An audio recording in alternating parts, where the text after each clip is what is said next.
Hello and welcome to this episode of Pause with Nandini. I'm very fortunate today to have Radhika Ganesh join us. She is a cultural political activist with over a decade of experience working with human rights movements and feminist campaigns across various states in India. As one of the founders of India's pioneering cultural rights movements, and I can't wait to get right into that bit, she focuses on building grassroots interventions that work at the intersection of caste, gender, and poverty. She also works on youth engagement, leadership building, policy advice and advocacy, and digital campaigning. Seems like a really big roster of things that she does. So we'll pick her brains in all of that. But very quickly, she was in Australia recently, and I'm not sure if it was as part of the International Arts Leaders Program, but that is what she is a part of, and we'll hear more about that as well. That's a program run by the Australian government. So thank you for joining us today, Radhika. Thank you so much, Nandini. This is such a pleasure to join you here. Thank you, NRFS, and all of you involved in this for giving me this platform to speak to. And I must say, I had just the best time visiting Australia. And both personally and professionally, it was very enriching to meet so many diverse people doing some really incredible work. And my interactions with the diaspora really sort of allowed me to understand what Indians live like and what they aspire to for, as you know, to what dreams they have for India and Indians here living here. And that was, I think, very cool for me. So thank you for having me here. Absolutely. No, when, we interacted very briefly when you were at a session in Sydney, and a couple of the things that you spoke of were very moving and very inspiring as well. And I think the reason why I was so keen to have you on is that perhaps there isn't that much awareness of all the things that are happening in India now. Because for the fact that, when we've left India, a lot of us have left India, say a decade or more ago, and there is a part of us that sort of holds on to the idea of India that existed, at the time that we left. And it almost seems like an education to hear from someone like you, who's working especially with young people at the moment, and to hear more about what their hopes and dreams and ideas and inspirations are. So with that, I'd like to first get into your work with Ek Potlee Ret Ki. Intriguing name, sounds artistic. It is. One of the most interesting things I read that you're doing is this is chronicling the artists and the artistic communities. Yeah, so if you can just take us through all of that, that would be lovely. Sure. So Ek Potlee Ret Ki literally translates to a fistful or a small pouch full of sand or land. And the idea behind it is everything about our cultural identity, the language we speak, the food we eat, the clothes we wear, are all from that land we recognize as ours, right? So the first question you ask somebody, what is your name? The second question, where are you from? So this identity of land and person, country and person is so important. And in India, you are either defined by where you come from or where you have been dispossessed from, right? So it's either the identity of you and your country and land, or it is the identity of the land that has been taken away from you and yet feels so dear to you. So that's how, we sort of designed Ek Potlee Ret Ki, to function. And we've realized over the past several years that indigenous people around the world feel that way about their country and their land. And these are shared histories. Anybody in Australia will understand what I'm talking about. So coming back to, why we are doing what we do. So initially, the first sort of instinctive response to any oppression is to say, oh, this is politically done, this is a social cause, we need to fight it. So every time there's a rights movement, we're talking about social rights, we're talking about political rights, we're talking probably about economic rights. But if all oppressions are to do with culture, don't eat the food you're eating, don't speak the language you're speaking, then why isn't the resistance to that oppression cultural? So that's the question we began with. I was in Rajasthan at that point. The collective was co-created by many, many incredible community leaders, elders, young people. And, it was their very rich living experiences that dictated to us that right now it's the moment to start looking at culture as something that needs to be, constitutionally guaranteed to our people. In 2014, India went through an election that changed the fate of the country. Though I will, there's absolutely no doubt that we have a right-wing government in place, and we have some very serious concerns of homogenization of all kinds. We are today globally being proclaimed as a Hindu nation, a Hindu Rashtra. That's not real India by any farthest stretch of imagination. We are a highly diverse, highly pluralistic, beautiful country that sort of has so many rich cultures that have contributed to the building of the nation. Right? So the idea that we are a one religion, monocultural country is so far from the truth. And we were right in time, we were just at that point having all of these conversations of should we be talking about culture as a right? Should we be looking at it from a constitutional lens? And then bam, we were hit with an election that chose a right-wing government that very clearly claimed if you are upper caste Hindu, you belong here. The rest of you are outsiders, right? Either outsiders are inside or insiders who are not meant to be in positions of power. Right? So every time I have a conversation with somebody who says, oh, you have a Hindu-Muslim issue, you have a Hindu-Muslim struggle, it's not as black and white as that. It's not as simple. They would like us to believe that it's as simple as a Hindu-Muslim divide. No, it's not. It's actually upper caste Hindu versus anybody else in the country, right? So we were in the cusp of that turning point in politics. And we had elders and young people from various communities I work with telling us, you know what, this will be the end of our way of life. There were elders who were telling us, we've seen this happen before. We know what this feels like.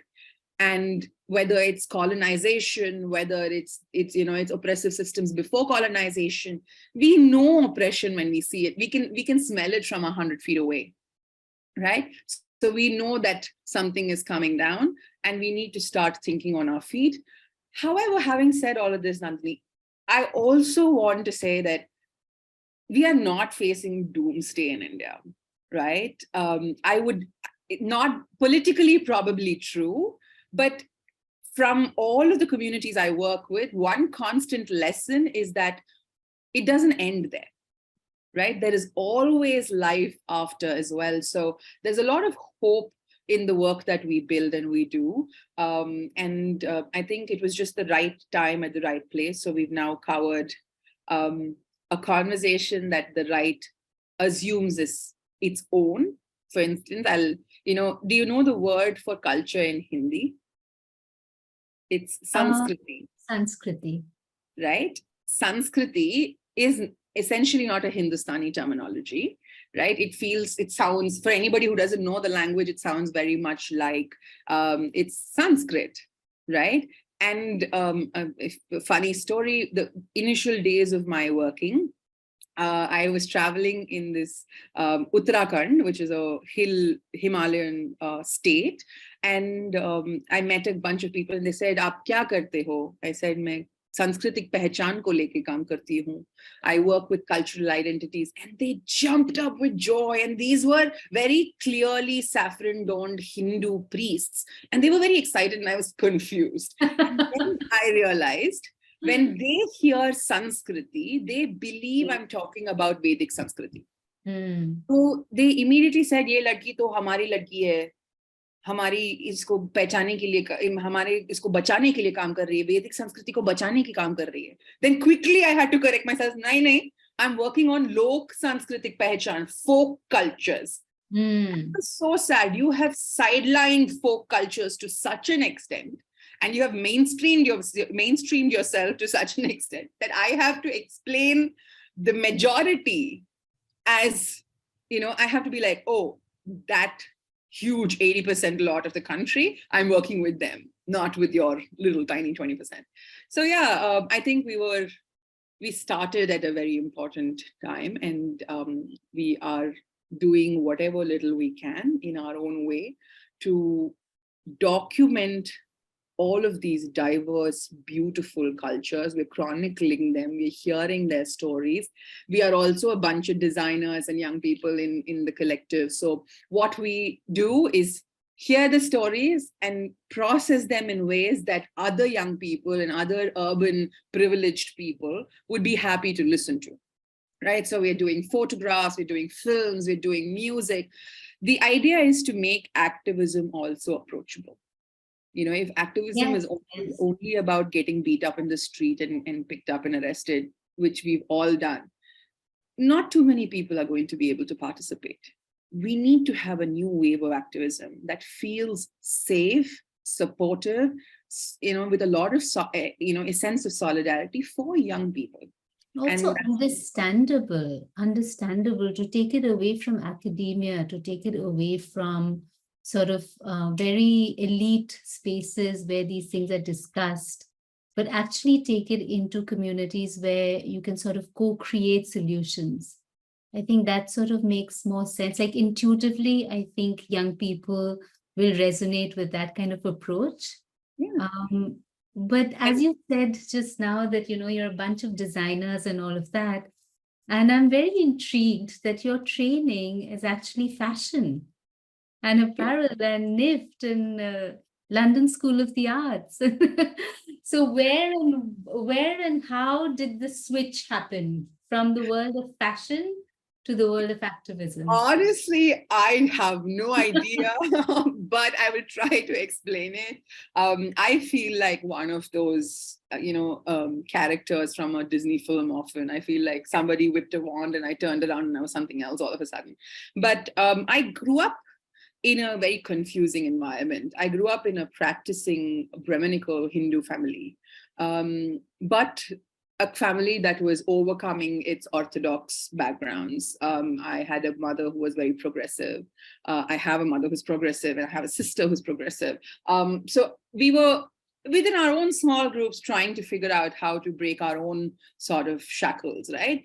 And if I may interrupt you just for a second, I think the crux of having a progressive mother is underestimated. Absolutely. It can change your life, right? I also believe that every mother, though within the confines of patriarchy, are in some way progressive because you learn from them to come to the next stage. But mothers who genuinely make that effort to create that space for their daughters, where would I be without my mom? Yeah. So when I finished my education in London, I was always a very curious young person, right? So I asked a lot of questions. I had issues with people not being treated the same. I didn't understand it as caste back then. I just felt like, I seem to have it better than a lot of other people. When I was NIFT, I stirred up a whole bunch of strikes because I felt like people who come from lower economic stratas were finding it really difficult to cope with that kind of English education. So all of these things were happening. And I think my mom at the back of her head always knew this child was a little off. So when I came back from...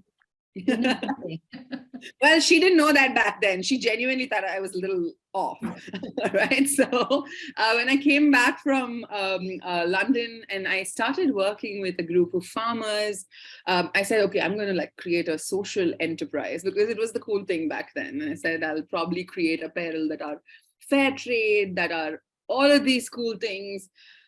Very quickly, as soon as I stepped into that world, where I didn't belong, I understood that every day, every breath is a struggle.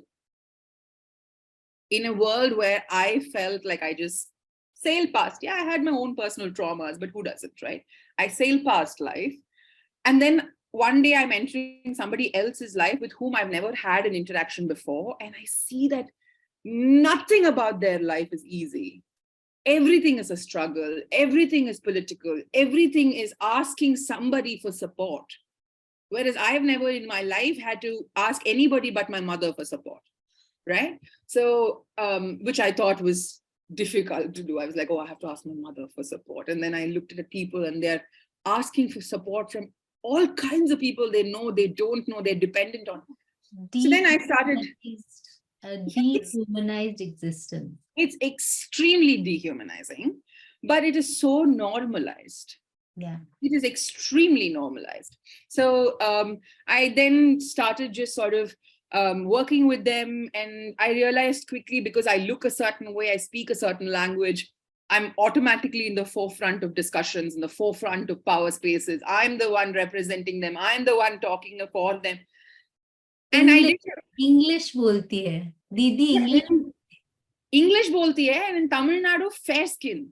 Ah, that's right? The other one. I look like I'm an upper caste woman, right? So I can walk into collector's office like that and get a meeting. I can walk into SP's office and tell them that at 21, I could tell an SP, no, this is not how you should operate. But you're thinking, at that time you're thinking and you're seeing how different it is for people who don't speak like you, look like you, come with the same sort of privilege. Yeah. And so at one point I was part of these anti-corruption movements. We were all getting arrested, beaten, dragged on the streets. So at one point my mother came to me and she said, okay, now I understand this is not a phase. Maybe it's a longer phase than I thought it is. So at least in the process, don't get yourself killed. You have no idea what you're doing. You are a young person with absolutely no clue. You come from a lot of privilege. So if you really want to work with these people, go learn from somebody who will tell you how not to die. That was I think the core of our conversation was don't die doing this. Right? So because by then, so literally every 4 days, my mother will be like, okay, which station are you held up in now? Where should I bring the food to? So that had become common. And in 2010, 11, the mahal of the country, the environment of the country was also like that, because the IAC was already making way for the Congress to topple and the BJP to come in. As a young, naive person, I had no idea what was going on. All I knew was there was a protest and I want to be there, right? So in 2012, I was traveling with some girlfriends, biking across Rajasthan, the privileged me. And then I stopped, and then I, by chance, happened to meet Aruna Roy. And I was fascinated. Obviously, all of us were fascinated by Aruna Roy. Anybody who knew anything at all about the Indian modern history knows that she's sort of the person who brought right to information. She's the one who did right to work. So I was like, oh, you're a very cool person. Can I meet you? After 3 days of like sort of working around times and things like that, I met her, and it was love at first sight, right? And now today I call her Aruna Periyamma. Periyamma is Badi Amma. And my life would be very, very different if I hadn't met her at that point in time. I've grown. Like your mentor, sort of. Yes, very much. So when I met Aruna, she quickly introduced me to so many people who became mentors of different kinds. And the best thing about Aruna and the MKSs was they gave access to a world where that did not exist even in my purview, right? Like I didn't know that people can be poor. I didn't understand caste. I knew I was a woman and hence I had some progressive woman streaks, but I knew nothing about feminism. It just transported me into what I think of my Disney world, right? I went there. What a blessing in a way for it to come to you at a point of time when you had all of this ahead of you, right? And you're a sponge and you're like kind of absorbing everything. And this is, this is one of the things that I was hoping that we could talk about, that, there are a lot of young people like you were today looking at the state of the world and saying, what can I do? How Right. can I make a difference? What do I need to do? Like, for instance, my son who's 13, and we're talking about what do you want to do. Sometimes he just wants to be cool and play sport and swim and all of that. And sometimes if we have a serious conversation and we're talking about things like, what are the problems that you want to solve? Don't think of a job. What are the things that you see around you that you don't like, or that, that seem that they need to change? And then, but these kind of conversations that you are sort of evoking in young people through getting them interested in politics, through making art that they can understand, and they don't have to read a tome of a book. They can look at Instagram and they can find something in there that sort of talks to their existence, talks in their language. Speak to me a little bit about the young people that you're working with. And if you can also sort of, I don't know if you'll be able to really speak to that at this point, but in the diaspora, there are a lot of young people who are becoming increasingly interested in India beyond the clothes and beyond Bollywood, but actually wanting to get into what's happening with this country. What can I do? Okay, so I obviously, as somebody who co-founded Young People for Politics, genuinely believe that a generational influx into anything is important, especially when it's politics and activism, right? And I believe that young people and their idealism, their fearless idealism, can really take us a long way, because those of us who've come past that tend to become a little jaded, get a little fearful, get a little tired, right? There is no point in arguing that. We're not, there's no point in saying at 55 or at 75, I'll still have the josh of a young person. Yes. You need that sort of relentless hopefulness. And they don't know what can't be done. They don't know what can't be done. So anything can be done.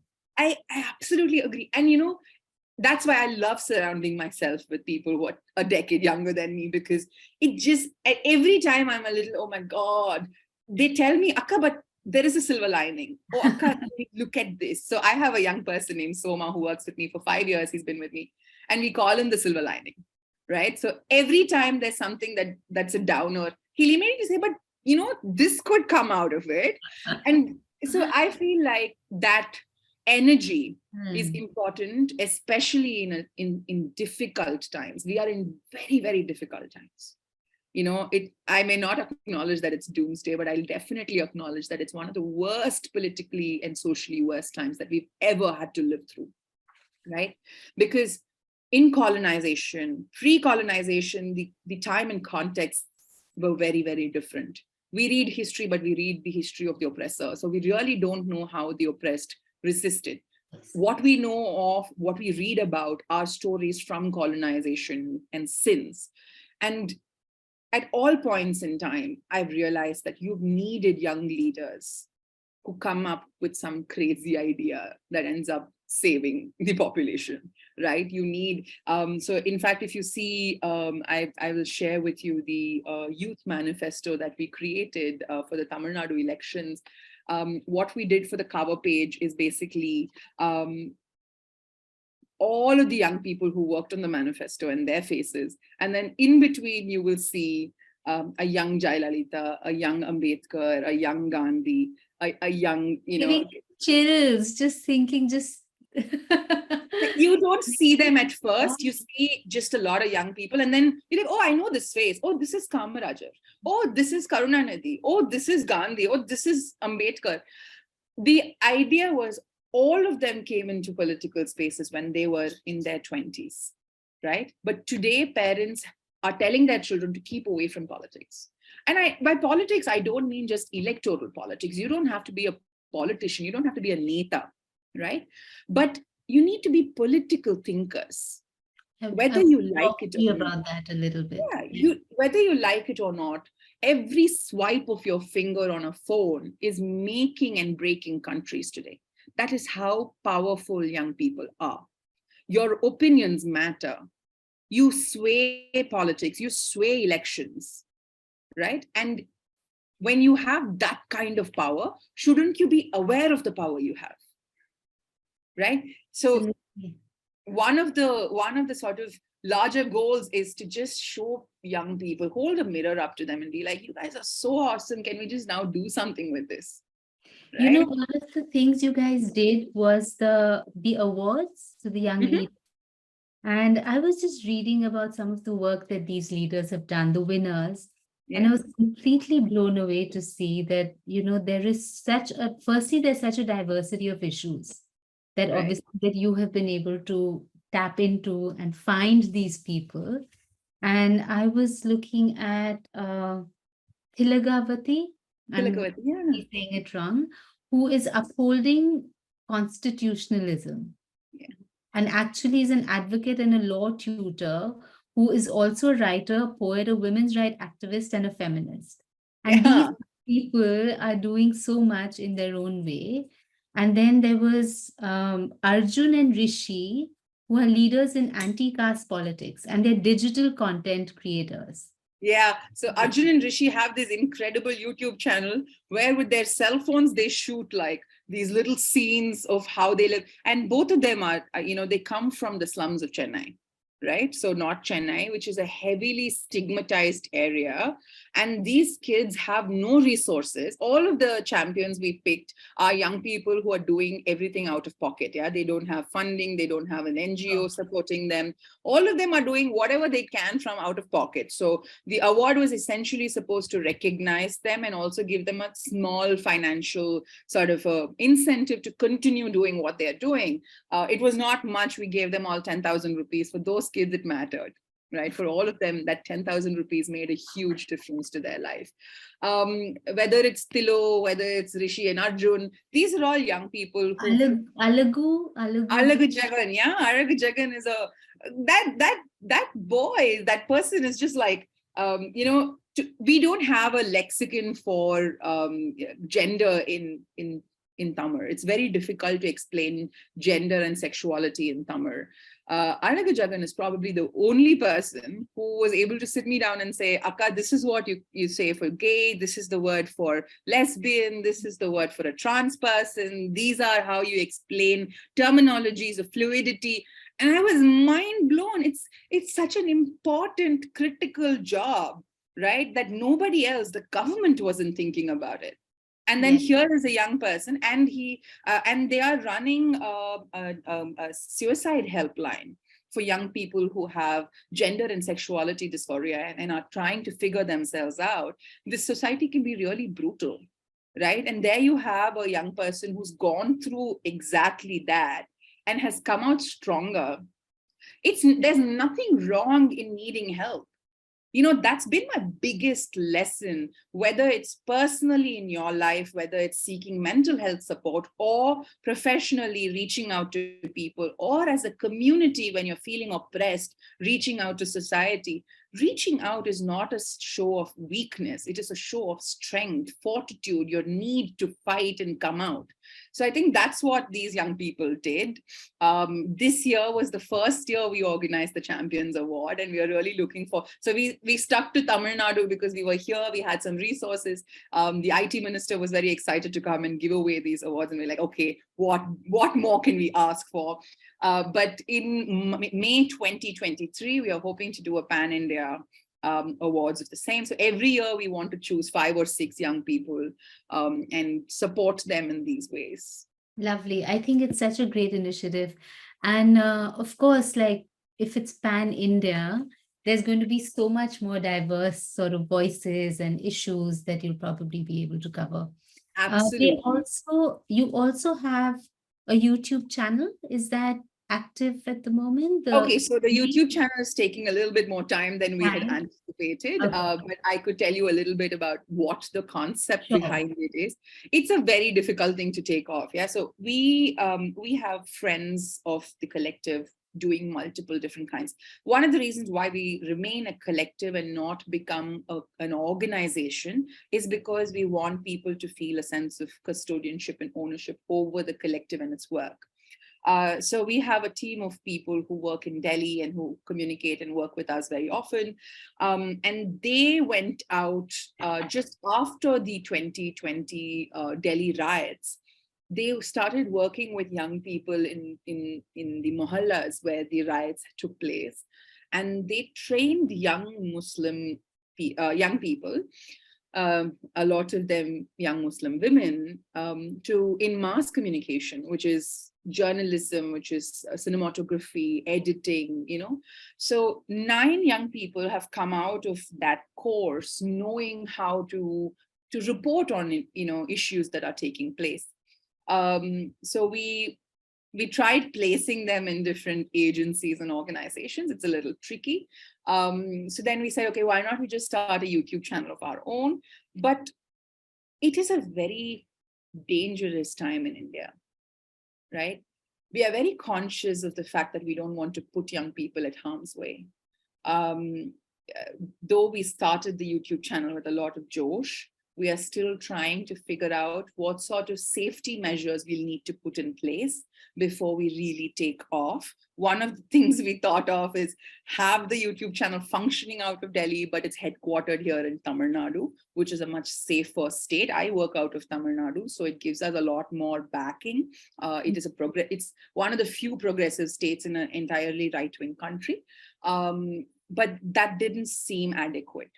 Right. So we're still trying to figure out how can we create safety measures before we start asking Muslim young people to go out and report on news. So we're building an advisory committee. We are now expanding the same course to young Dalit and Muslim people here in Tamil Nadu. So yeah, it's everything is a learning curve for us. We are not set in stone. We don't take big grants or funding of any kind. We don't work with corporates at all. So it gives us a lot of autonomy in the way we function. The community has a say in every decision. If they feel even the slightest that they will be harmed by any of the things that we are trying to push forward, we take a step back. And that's how this took a step back as well. Just to be clear, this is Young People for Politics, right? Yes, Young People for Politics, and people can find you on Instagram, on Twitter as well. Yes, you can find us as just Google Young People for Politics and you will find Instagram, Facebook. So, yeah, so on Twitter, we are YPP India, and elsewhere, we're just at Young People for Politics. And we are also at Ek Potlee Ret Ki for the grassroots end of the work. Ek Potlee Ret Ki and Young People for Politics. So these are the two main sort of initiatives that you are involved in now. But I was a little bit interested in this Paruthi that you had. Okay, so that was the earliest sort of farmer engagement. Yeah. There's something there specifically that that I wanted to talk to you about. Because that one said that it was working for sustainable farming and business models for cotton farmers. Now, last week, I had a blockchain expert on my show, and Gaurav Sombanshi, and he has a company called Emertech Innovations. And what they are doing is using blockchain to provide access to farmers and sort of make a more equitable sort of system for farmers, for other people involved in sort of mass production in that way. That's very cool, yeah. And they are working. So he took me through this website which is selling cotton t-shirts, and you can actually trace back to seeing how much did the transport cost, how much did the farmer who actually cultivated the cotton get. And, just following that whole system. And I was just thinking that how do you see, obviously they're young people, and by they're young people, there's technology. how do you see technology coming in to create a more equitable world? And even the things that you're doing, like chronicling or creating databases or trying to really connect the dots, has that helped you in any way? Or So the answer again is I think less black and white. It's a lot more gray. We are a country of over 1.3 billion people, and our technology penetration is fairly low. And though we eventually have to travel towards being more technologically adaptable, currently I feel like relying heavily on any kind of technology automatically disenfranchises a large bunch of people. With younger people, with a certain caste, class, location, it is important to use and speak in the language that they understand, which is what we do through Young People for Politics and our Instagram page and things like that. But when you go further deeper into the fringes of India, you go further away from the so-called mainstream, technology is still fairly alien. For instance, we are currently working on developing just an understanding of what performance indicators we should be studying to understand how a government is doing, right? And we were speaking to a group of teachers, and very surprisingly, rural teachers from government schools, their performance has dropped because government is insisting on technology usage. So learning outcomes in schools have dropped as opposed to increasing because teachers are so hesitant. It's it's expensive. B, it's something new that you really are being forced to learn. And because we are in the transition period, you are not doing away with your traditional paperwork. So I think it's, if you had asked me the same question 5 years ago, I might have been a little bit more kicked about us moving towards the technological age, except for the fact that, but over the past, several years, the more I listen to grassroots voices, yes, the more I want to slow down. I want to say, let's not hurry into this. Technology has a lot of benefits. There's absolutely no questioning it, but technology at that speed is really ignoring the fact that people are getting left behind. And I also, in some places, see the divide widening, because those who have, like, for instance, in the farming community, right? If you have a group of farmers who have educated sons, they will access the technology faster than a group of farmers who've been struggling to get their generations educated. So you're expanding that. So this group of farmers who are already probably large-scale farmers or come from upper caste groups who've had a generation of education before and then have managed to get their sons into engineering or something like that, will be able to access this technology faster than a Dalit farmer who's either landless and is working in this land, or is a very, very small landowning 5-acre and less landowning farmer whose son and daughter are just about in, first generation schooling and dropping out in class 10. So we can't apply any thumb rule anywhere in India. I think with very unpopular, but truth is we were never meant to be one country, right? We are so many. Australians again will understand. We are so many little countries that were sort of forced together. We love each other now. We believe in the idea of India, but that belief alone does not mean you can homogenize anything that you're giving us. Just like the population is not homogenized, the solutions to problems also need to be very, very diverse. So anybody who tells me they're developing technology, my first thing to them is, can you develop it in a very small target group?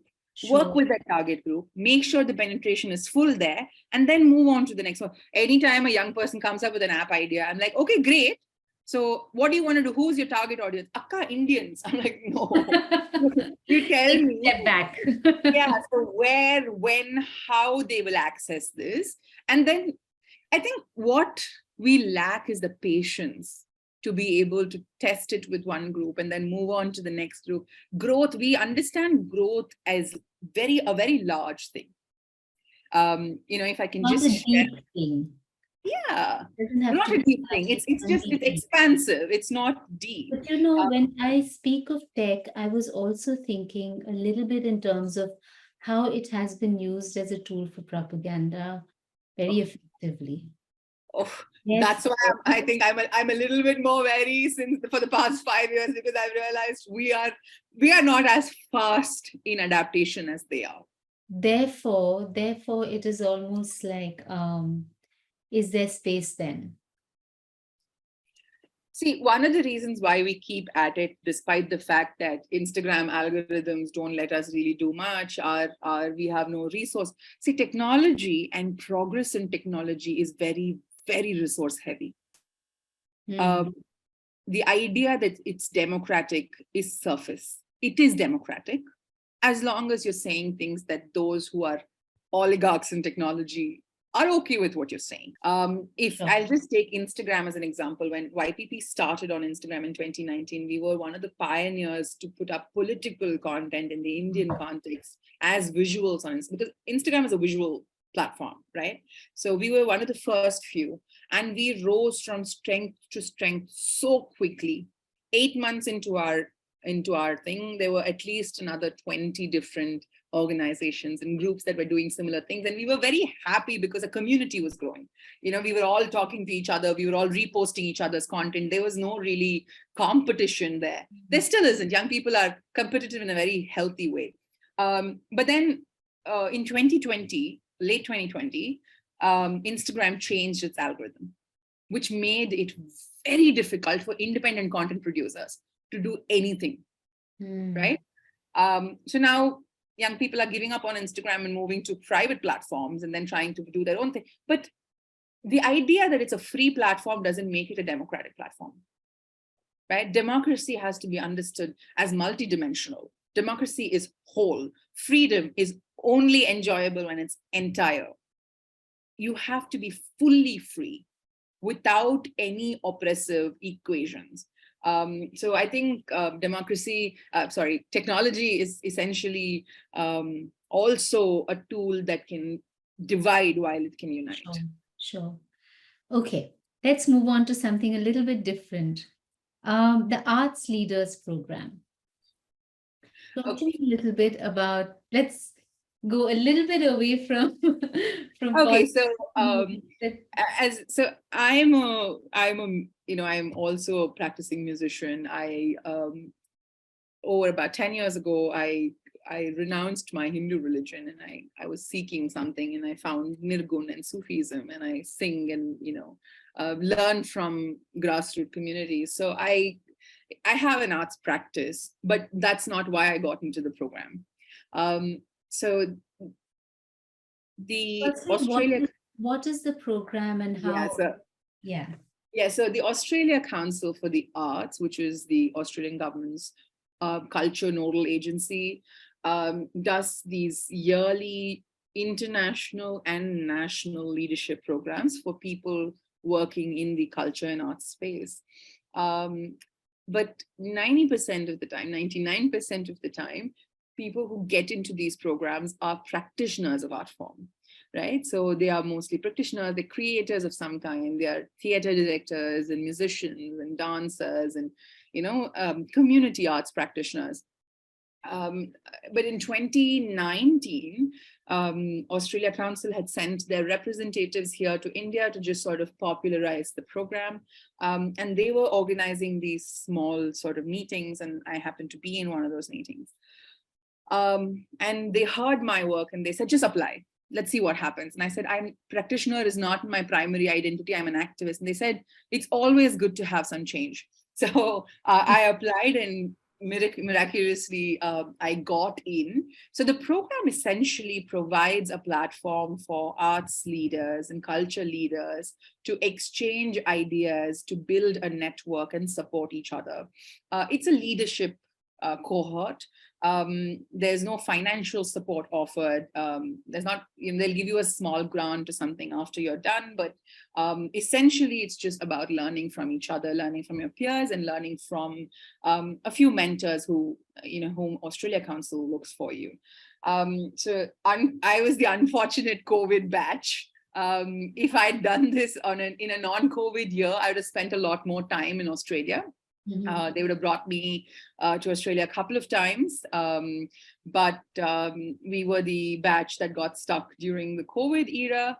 But kudos to the government of Australia and kudos to the council. They really didn't give up on us. They didn't say, oh, it's cancelled. Instead, they tried and curated some really interesting online exchanges for us. They couldn't get us to interact with the Australian leaders cohort that much, but the international cohort got really close. I have some really good friends now from the cohort. Most of us are from Southeast Asian countries. So it's a program that focuses mostly on the global South. Yeah, so it doesn't really focus in the West. It focuses on leaders from the global South. I think largely diaspora communities that are present in Australia as well is what they are focusing on. So I got to meet friends from Vietnam and Philippines and Korea and China. So it was really exciting to meet all of them. And we spent a year and a half online exchanging our work and building through it. And when the pandemic lifted and then all the travel bans lifted, OSCO felt a little bad for us. And they said, okay, so we will sponsor a ticket. Do you guys want to just make a trip for your secondment? I'm also under a mentorship with Kate Fielding, who's the CEO of A New Approach, which is a culture think tank, I think first of its kind in Australia. They're doing some incredible work. I spent a week with Kate and her colleagues in Canberra.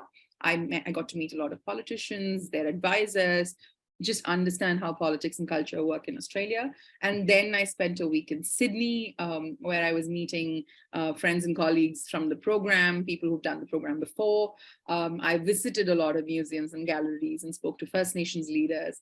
And then finally I landed up in Melbourne, and I had, everybody in Melbourne just like really nice to me, and I had a great time. I spoke about my work. I spoke about the collectives. So the program essentially facilitates exactly this. It facilitates a network. It facilitates opportunity.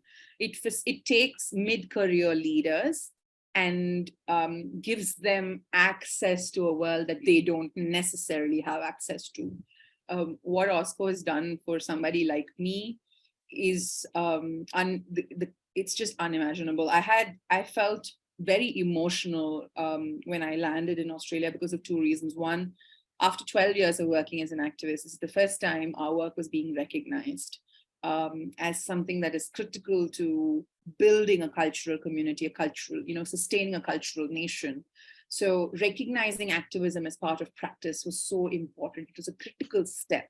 I was the first activist to be part of a practitioners cohort, and at the end of the cohort, everybody acknowledged that what Radhika does is very critical to sustaining what we are doing, right? So that understanding. And the second thing is, times are very tense in India, right? As we started our conversation initially, it's a difficult time. I often feel very drained and very unsupported. And it may not necessarily be true all the time. We do have a community and a lot of support here, but we are also living in very dangerous times. There have been many times when we've all been threatened with arrest and threatened with this and threatened with that. I'm fighting 100 different cases. And just to spend 3 weeks knowing I'm safe really made a ton of difference when I came back here. And I wrote an email saying exactly this to OSCO, right? I don't know if this was your intended outcome, but to take somebody away from a difficult place and give them 3 weeks of reprieve is it's not small. It's not, I will cherish that break forever, right? It may not, it doesn't matter to me what it yields. Just the fact that I could stop worrying about if somebody is going to pick up somebody who's working in the collective, am I going to go to court tomorrow? Am I going to be questioned because of my thoughts, because of my politics? It is very, very liberating. And everybody was just so kind. Beautiful. Very moving to hear you say that, because it just contrasts so much when we live outside and we care so deeply about what's happening in India. And there are so many friends and communities that we know, and friends who are fighting battles, not personal battles necessarily, but on behalf of people who may not even know, what's going on and why it's so critical and why everybody needs to step up. And people are in jails, there are activists, there are poets, there are writers whose voices are being silenced. And we try to keep the show upbeat, but these are realities, I think, that are top of mind for many of us. And for someone like you who sort of jumped in there and is doing all the work, and it's almost like courage is not the absence of fear, but sort of, carrying on in spite of the fear. And I think Absolutely.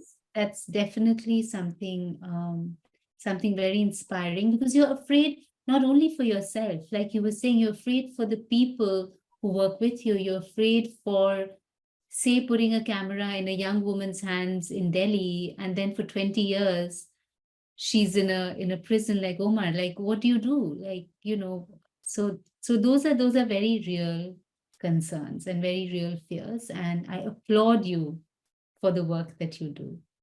Thank you.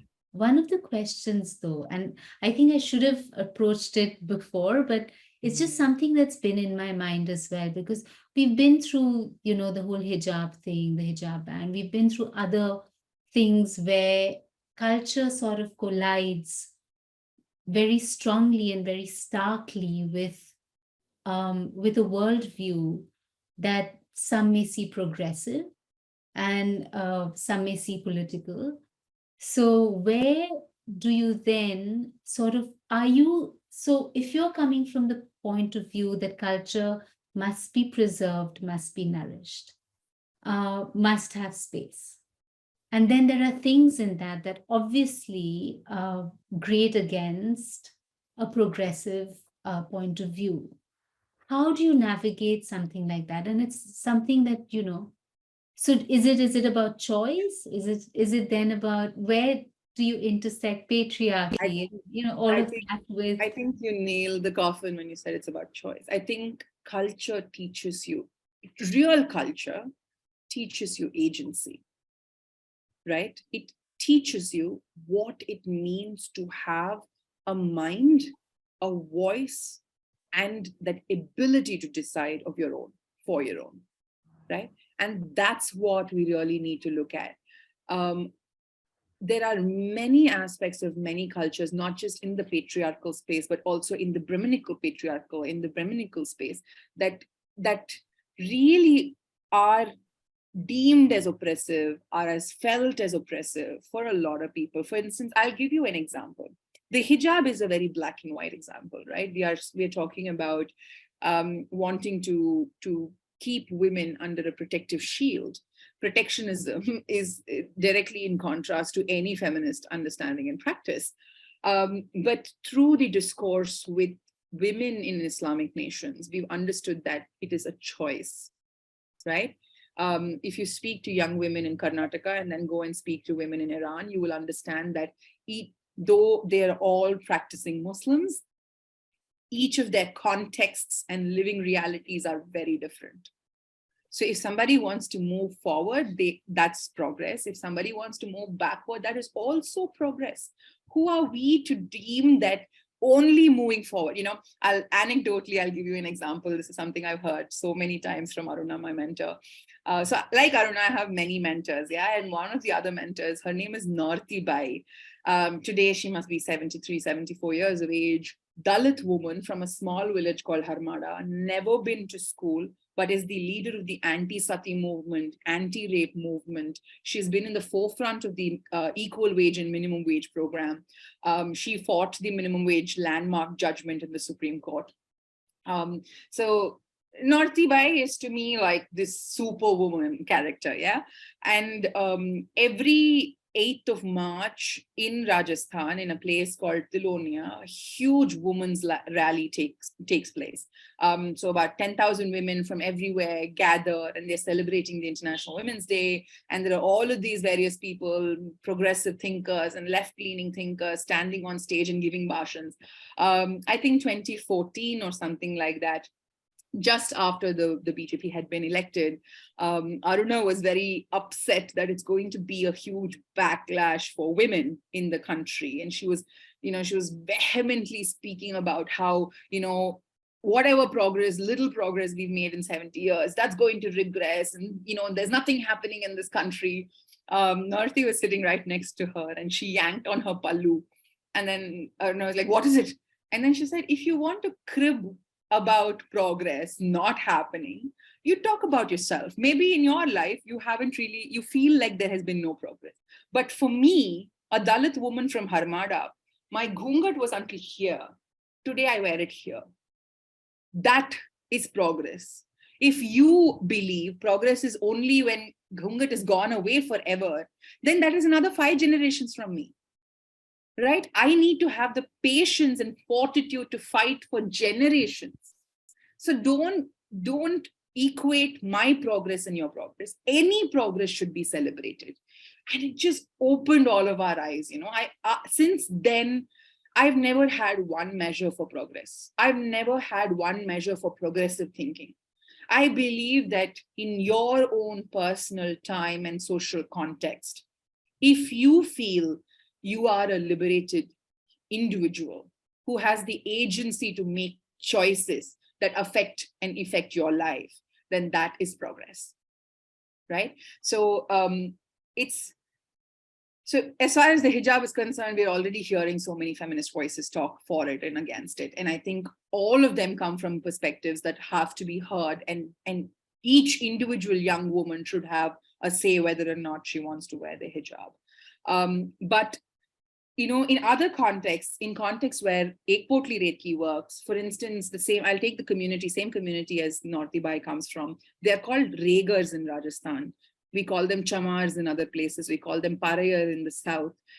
These are all communities that work with leather. So Chamar, chamude se kaam karne wale Chamar. So Regar is the same equivalent. And some of the most severely stigmatized and oppressed communities in the country, they are lynched on a daily basis because they are either blamed for eating cows or killing cows for leather. And today, India has one of the largest growing leather industries. It's not that as a country we've stopped using leather. It's not that we've stopped exporting leather. Just like beef, we export leather in massive quantities. And most of the people who run these industries are upper caste of some kind. Even if they are Muslims, they're upper caste Muslims. The idea that caste is only for Hinduism is also a myth, right? So you have disenfranchised original custodians from a lucrative business by stigmatizing that business, and then you've taken it for yourself, you've appropriated it for yourself. So if Regars and Chamars and Parayars and Arundhatiyars could still be part of the leather industry, they'll also be richer, right? They'll be better off. They'll be sending their children to better schools. But the way oppression works is you stigmatize what is lucrative, you stigmatize these practices, you disenfranchise the communities to whom it originally belonged as a skill. Today, you can't see a single home run tannery in Rajasthan. Not a single home run tannery. But you will find in the border of Gujarat, hundreds of polluting large-scale tanneries running day in and day out, cleaning leather with chemicals and draining those chemicals back into the homes of the Regars and the Chamars. So we need to understand the economic benefit certain communities are getting out of stigmatizing cultural practices. And hence, so if Ambedkar in his time and context said, let go of your traditional professions because it is stigmatizing, it is heavily stigmatizing you, let go of your generational occupation. In his time and context, it made sense. It's true. You have stigmatized that occupation. But a young Regar or a Chamar or a Parayar must have the complete knowledge of who's benefiting from that skill now, and then make a choice whether they want to continue to practice it or let go of it. If they let go of it, it is their individual choice. Today, they've not let go of it by choice. Today, it is either right politics or left politics that have told them, please, ye nahi chahiye. So I have... of capitalism. Yeah, correct. See, and I think at the end of the day, we have to acknowledge the fact that we are a globalized, civilization. We are a capitalist civilization. If at all we can call ourselves a civilization, but we are all of those things. We are living in a neoliberal environment. There's no point in closing our eyes and saying, I will not talk about it. We have to acknowledge it, and we need to see how to create equitability. Equality is a very far dream. And it's like, for me, equality is like a carrot at the end of the stick. It's there. Usko rehne do. Let it be there. We are constantly running towards it. We should. But you can't tell me that I can't live an equitable life until I achieve equality, right? So a Regar should have the choice to say, I will either send my son to be a Regar or I will send him to be a computer engineer. Dono milni chahiye. I want both for my daughter and son. I want everything that a Radhika has for my child. I get a lot of backlash from really trues, like Zen progressives also. And I only tell them, if anybody puts a ear to the ground, you will understand progress very differently than you understand today. The language of progressive politics is heavily Eurocentric, Western, understanding. You can't put it in the same context to any other part of the world. Any part of the world, whether it's Iran or India, that has the slightest semblance of traditional cultures, you cannot take even a Marxist argument and just place it there. It just doesn't make sense. And also, I think, sometimes we do ourselves a disservice by not allowing for nuance and not allowing for the fact that you can be confused in certain situations in your lifetime while still theoretically believing in the higher possibilities. Correct. For instance, you may still be part of rituals that give you a semblance of community and comfort, and still have the holy grail of, living in a society where you have equal rights and it's an equal society and it's equitable and all of that. And as long as we have the ability to look at that ritual and say, today I practice it because it comforts me.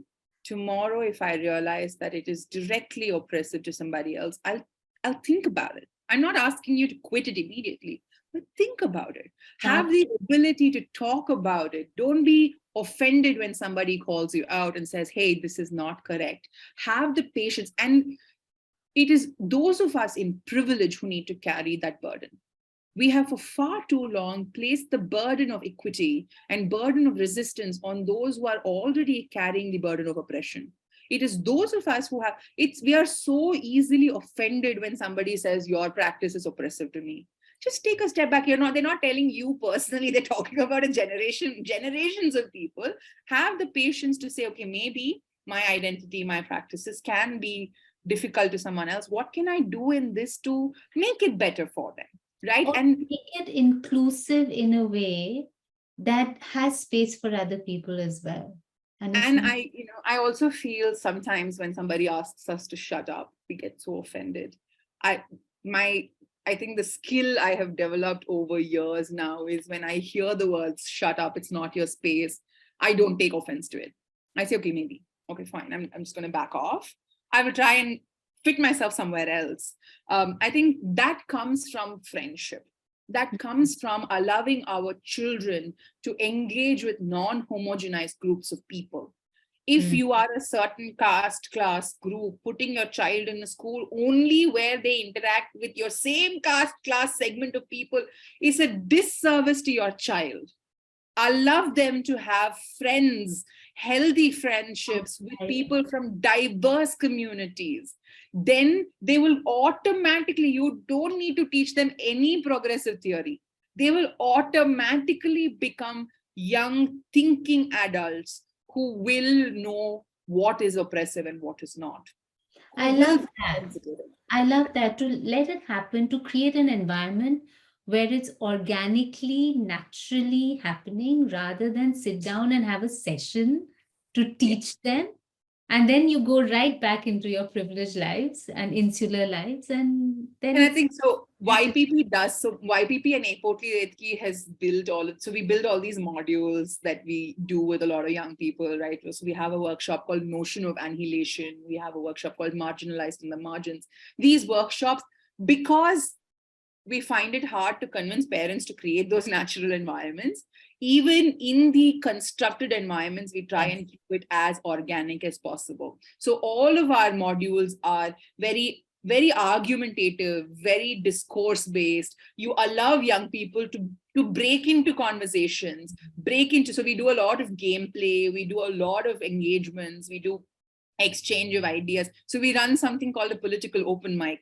So just like how you run open mic sessions for comics and others who want to try out their material, if you have material that is political in nature and you want a safe space and an audience to just try it out, and we've slowly built an audience base that is tolerant to politics that's wrong as well, or what they feel is wrong. So if somebody comes there and says something a little irky, you don't pounce at them and bite their head off. You actually have a discourse about it.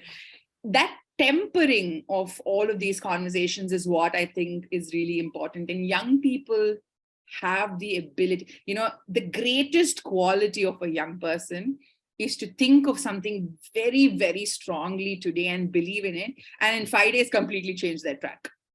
I don't think it's flaky. I think it's progress, right? You think of something so vehemently today, and then you're like, what I am thinking is correct. And in 5 days, because you've met some friends and you saw some cool material, and they're quickly like, okay, maybe, okay, now I think this is best. But isn't that wonderful that the process of unlearning is not over a lifetime? Absolutely. And a lot of older activists are like, these young people are very flaky. I'm like, rehne do, let them be flaky. Flaky is good. Until you are about, later in your life, you should be shaped by your experiences, right? Later on in our life, it's not that we are not shaped by our experiences. It's just that we have less and less experiences. We have less time for experiences, less energy for experiences. So before you get sort of tied down by life, go and explore. I know I lucked out by finding my mentors the way I did, whether it's Aruna or Paras. Just a bike trip through Rajasthan. Yeah, right. But I lucked out because I went looking. And that is critical. We need to have young people who are constantly searching. You need to search. You can't sit in your comfort zone and say, I want people to come to me. You have to get out, go explore, talk to new people, gather new experiences. So anytime I'm always surrounded by young people, and I constantly keep telling them, get out, go do things, experience things. You feel bad, come back to me, but go and do it, right? And that's what young people need. And I was fascinated. As I was in Sydney and Melbourne, I stayed in travelers hostels.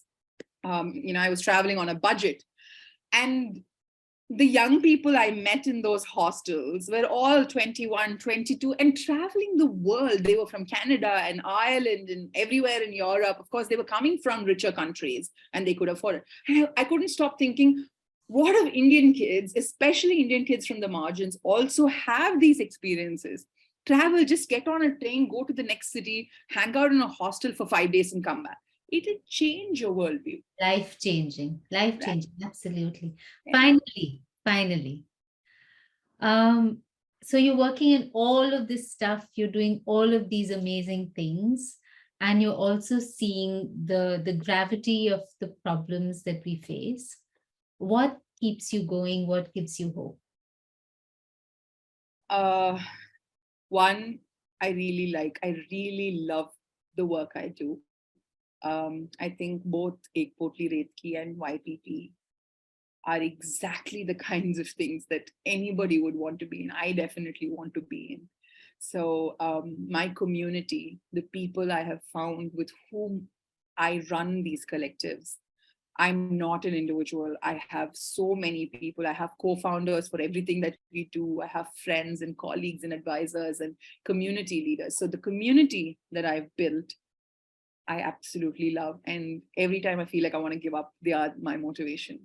And the other thing that keeps me going is truly the fact that I believe that this is not the end, right? I believe that there's something bigger, better, more amazing at the end of this. And I want to be part of that journey. I want to be part of some kind of a memory. And I think this is a great time to be remembered for doing things that consistently help. And then finally, I think what keeps me going is just working in cultures, as I said, is a lot of fun. Right? You are listening to stories and exchanging music and all of those things. So I think community, the arts itself, and just the idea that there's something bigger, better, and more cool on the other side keeps me going. Love it. Love it. On that hopeful note, thank you so much. It's been an absolute pleasure. I think we could speak for another 3 hours. There's so much to cover with what you do. But thank you for making time. And of course, I will put all these links when we post it. So anyone who'd like to connect with your collectives, hopefully they will. And yes, if I could just say one last thing, I think yes, of course. I'm very thankful to the diaspora community in Australia for hosting me when I was there. You're all so kind. But I do also want to mention that both Ek Potlee Ret Ki and YPP are interested in working with the diaspora communities. We are happy to create programs where we can engage with your young people. We want to work with, and we also believe there is a lot that we can, there's a lot to be learned here on ground. So we can offer safe spaces for young people if they want to travel and come and be with us and engage with us. We have a lot of Indian young people, so I'm sure we can host a lot of Indian, Australian young people as well. And if there are opportunities for indigenous leaders who are not Radhika, to travel to Australia, I think that will be life-changing for them as well. So what the opportunity I had today, I want for my community friends, my indigenous leader friends also. So if any of you have opportunities, please think of us. We are artists, we are performers, we are activists, we tell stories, and we bring a lot of cool culture elements also. So we'll be happy to come and work with all of you and have all of you here with us as well. I hope the right people are listening.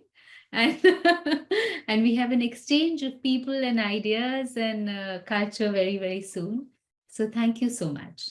Thank you so much, Nandini. You were so kind, and this is really cool.